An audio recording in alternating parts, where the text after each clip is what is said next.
दोस्तों, अगर आपके हाथ में एक नई ब्लड रिपोर्ट है और उसमें ईएसआर की वैल्यू हाई है, तो दोस्तों सबसे पहले आपको डर यही लगता है कि क्या बॉडी में कोई बहुत ही बड़ी बीमारी तो नहीं छुपी। लेकिन दोस्तों, रिपोर्ट्स को क्लोजली ऑब्जर्व करने पर मैंने एक ऐसी चीज नोटिस की है जो कि आपको हर कोई नहीं बताता। और दोस्तों, रियलिटी इस डर से अक्सर बिल्कुल ही अलग होती है। दोस्तों, आज हम इसी ईएसआर रिपोर्ट का पूरा सच डिकोड करेंगे, वो भी दोस्तों बिल्कुल ही सिंपल लैंग्वेज में, बिना किसी बोरिंग मेडिकल टर्म्स के। और ध्यान से सुनिए, वीडियो के एंड में मैं ईएसआर टेस्ट की एक ऐसी हिडन मिस्टेक बताऊंगा जिसकी वजह से बिल्कुल ही हेल्दी लोगों का रिजल्ट भी बिल्कुल ही गलत आ सकता है। अब सबसे पहला और सबसे बड़ा सवाल कि डॉक्टर आखिर अचानक से ये टेस्ट क्यों लिखते हैं। तो देखिए दोस्तों, दरअसल जब भी आपको लगातार फीवर नहीं उतर रहा हो, ठीक है, या फिर जॉइंट्स में अजीब सा दर्द हो, या फिर बॉडी के अंदर के किसी हिस्से में स्वेलिंग यानी कि सूजन हो, तब डॉक्टर ईएसआर टेस्ट अपने को रिकमेंड करते हैं।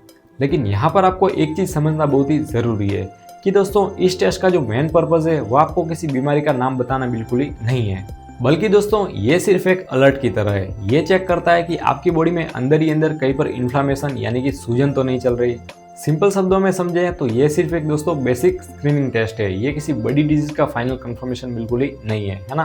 तो फिर नेचुरली सवाल यही आता है कि ये टेस्ट फिर लैब में एक्चुअली मेजर क्या करता है। तो देखिए दोस्तों, ईएसआर की फुल फॉर्म है इरिथ्रोसाइट सेडिमेंटेशन रेट। अब दोस्तों, हम इसे बिल्कुल ही प्रैक्टिकल एग्जांपल से समझते हैं।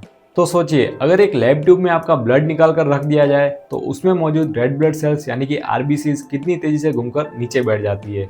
लैब में बस इन्हीं सेल्स के गिरने की स्पीड को चेक किया जाता है। तो होता क्या है कि जब भी हमारी बॉडी में कोई इन्फेक्शन या फिर इन्फ्लामेशन अटैक करता है तो हमारे ब्लड में कुछ स्पेसिफिक प्रोटीन अचानक से बढ़ जाते हैं। और दोस्तों, इन्हीं प्रोटीन की वजह से ये सेल्स आपस में चिपक कर बहुत जल्दी जल्दी नीचे बैठने लगते हैं। सीधी सी बात है कि सेल्स के गिरने की स्पीड बढ़ गई, मतलब आपकी रिपोर्ट्स में ईएसआर हाई आ गया। ये तो हुई दोस्तों लैब प्रोसेस की बात। बट अब दोस्तों आते हैं उस चीज़ पर जिसे देखकर आप सबसे ज़्यादा टेंशन लेते हैं कि रिपोर्ट्स में नॉर्मल वैल्यू आखिर इसकी कितनी होनी चाहिए। तो दोस्तों, जनरली मेल्स के अंदर 0 से 15 mm पर ओवर और फीमेल के अंदर 0 से 20 mm पर ओवर तक ये बिल्कुल ही नॉर्मल माना जाता है। लेकिन दोस्तों, एक हिडन फैक्ट आपको पता होना चाहिए कि ये जो रेंज है वो अलग अलग लैब की मशीन्स के अकॉर्डिंगली थोड़ी बहुत वेरी भी कर सकती है। और दोस्तों, इसमें सबसे इम्पोर्टेंट बात जिसे लोग अक्सर इग्नोर कर देते हैं, जैसे जैसे हमारी एज बढ़ती है तो दोस्तों हमारा ईएसआर भी थोड़ा नेचुरली हाई हो जाता है, जो कि नॉर्मल है। यहीं पर आकर लोग यूजुअली अटक जाते हैं और हाई नंबर देखकर घबरा जाते हैं। तो दोस्तों, अब सवाल यही है कि अगर आपका ईएसआर सच में हाई आ गया तो इसका एग्जैक्टली मतलब क्या होता है। अक्सर इसका बिल्कुल सीधा सा मतलब सिर्फ इतना ही है कि आपका जो इम्यून सिस्टम है वो बिल्कुल ही अलर्ट मोड पे आ गया है और किसी चीज़ से लड़ रहा है, जैसे कि कोई नॉर्मल बैक्टीरियल इन्फेक्शन है, ठीक है, या फिर रूमेटॉइड अर्थराइटिस है, या फिर बॉडी की कोई आम इन्फ्लामेशन है। लेकिन दोस्तों, एक गोल्डन रूल है जो आपको हमेशा याद रखना चाहिए। दोस्तों, ईएसआर सिर्फ एक इंडिकेटर है। ये दोस्तों सिर्फ ये इशारा करता है कि आपकी बॉडी में कहीं ना कहीं पर कोई प्रॉब्लम चल रही है। पर दोस्तों, ये प्रॉब्लम कहाँ पर है और क्या है, ये दोस्तों आपको ईएसआर कभी भी नहीं बताता है। वहीं पर दोस्तों, अगर लो ईएसआर की बात की जाए तो ये दोस्तों बहुत ही रेयर केस होता है, जो कि मोस्टली ब्लड थिकनेस बढ़ने पर ही दिखता है। इसीलिए दोस्तों, रिपोर्ट में सिर्फ एक सिंगल नंबर देखकर डायरेक्टली आपको कुछ भी डायग्नोसिस नहीं करना चाहिए। अच्छा, एक और शॉकिंग डिटेल, क्या आप लोग जानते हैं हमारी डेली लाइफ के कुछ आम फैक्टर्स भी इस रिपोर्ट के वैल्यू को बहुत ही इजीली हिला सकते हैं। जैसे कि प्रेगनेंसी है, या फिर पीरियड्स है, या फिर अगर आप पहले से कुछ स्पेसिफिक हैवी मेडिसिन ले रहे हैं, तो दोस्तों इन कंडीशंस में भी आपका ईएसआर बिना किसी बीमारी के भी हाई आ सकता है। अगर दोस्तों इस टेस्ट से पहले के प्रिपरेशन की बात करें तो दोस्तों इसके लिए वैसे कोई स्ट्रिक्टली फास्टिंग या फिर भूखे रहने की आपको ज़रूरत बिल्कुल भी नहीं होती है। आप आराम से पानी वगैरह भी पी सकते हैं। बट हाँ, एक कैच है, अगर इस टेस्ट के साथ में आपका कोलेस्ट्रॉल या फिर शुगर टेस्ट भी होने वाला है तब फिर आपको खाली पेट ही रहना पड़ेगा। तो फिर टेस्ट पूरा होने के तुरंत बाद आप अपनी नॉर्मल डाइट फिर से एंजॉय कर सकते हैं। तो दोस्तों, अब आते हैं काम की बात पर। जब दोस्तों फाइनल रिपोर्ट्स आपके हाथ में आ जाए तो सबसे पहले आपको एग्जैक्टली क्या चेक करना है। तो सबसे पहले चुपचाप आप अपने लैब की दी हुई उस नॉर्मल रेंज को अपनी एज के साथ में कंपेयर कीजिए। और यहाँ पर मेरी सबसे ज़रूरी एडवाइस जो मैं आपको हमेशा देता हूँ, सो आपको फालतू की टेंशन बिल्कुल भी नहीं लेनी है, क्योंकि दोस्तों एक सिंगल टेस्ट रिपोर्ट से कभी भी कोई फाइनल डिसीजन नहीं लिया जाता है।